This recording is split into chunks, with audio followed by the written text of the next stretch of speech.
Have you found yourself down the AI agent rabbit hole? Before it's too late, stop. There are a few things that you need to do before you even get started. Hi, I'm Joanna, and I help visionary leaders bring their ideas to life every day using simple systems. And on this channel, I started a series where you get to follow along as I create AI agents for my business. Now, I'm not an AI expert by any means. I'm also a bit critical and skeptical that AI can actually help me run my business more efficiently.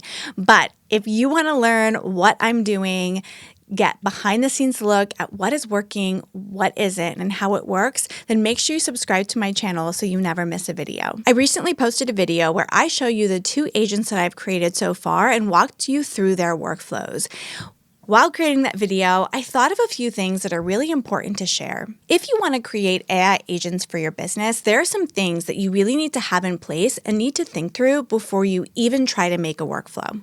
And I'm going to share them with you in this video. So the first thing I think you have to have if you want to start creating AI agents is make sure you have a set of rules and goals. For me, I set 3.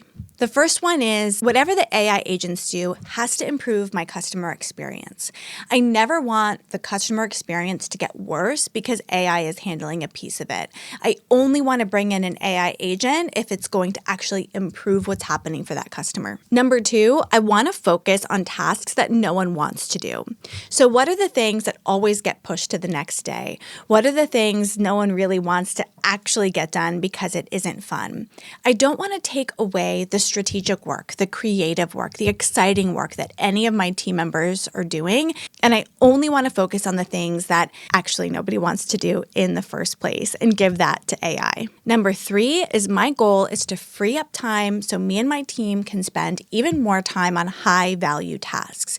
These are tasks that bring in revenue, that create great client outcomes, that really do things to move my business forward. Because I believe if we focus more on those high value tasks that bring in more money, that means we'll actually increase what I can pay my team instead of decreasing it by replacing their labor with AI. This is a very different way, I think, to think about AI. We often hear about how it can save you time and money, but I actually want to use AI to bring in more money so I can pay me and my team more money. The next thing that you should do if you want to create AI agents is to actually create a training plan. I see so many people go down AI rabbit holes and not actually have any fruit to show for it, right? They spend days or hours training AI to do something that it doesn't even matter if they can do it because it doesn't bring value to their business and to what they do. I actually made a training plan for my 2 AI agents, Todd and Rosie, and I'm going to work through that list one thing at a time. Once they get something right, 99% of the time, then I'll add more tasks to their list. It's not that different than training a real human employee. You want them to really understand what they're doing before giving them more work to do. So I've made this training plan. I'm going to work through one thing at a time. I really don't have that much time in my day anyway to train them. So if I know what I'm training them on next, when I have that half hour where I can sit down and train that agent, I'll work on the next task with them. That's a really hard word to say.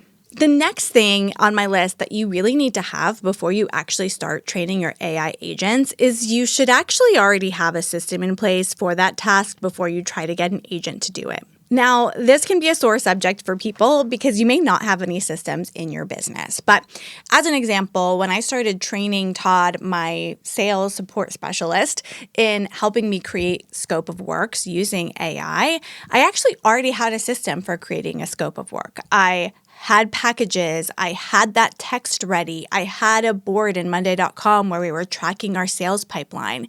Because I had a process, it was actually pretty easy for me to get that AI agent to handle that task. If you don't have a system in place for how you create your proposals or your scope of work that you send to clients for the work that you do, you're going to have to create that before you get someone else to do it for you. It's the same as delegating, right? If you're trying to delegate tasks to a human, you have to give them really good instructions. But that human can read between the lines. If you don't give them complete instructions, they can kind of figure it out and use reason to get the next step. An AI agent needs exactly what you want them to do.